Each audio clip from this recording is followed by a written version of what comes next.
Hello everyone. On TranZact, we have provided a feature where you can add multiple series to your document numbers. So how you can achieve that? For that, go to the settings module, click on documents, click on document number format.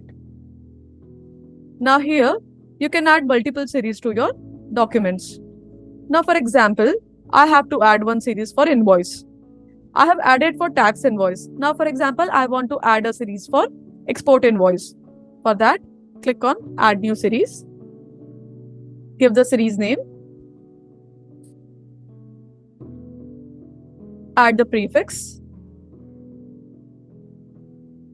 You can also take the financial year. Click on show custom format. If you scroll down, you'll find the magic codes here. For example, I want to take this financial year. I'll just copy it.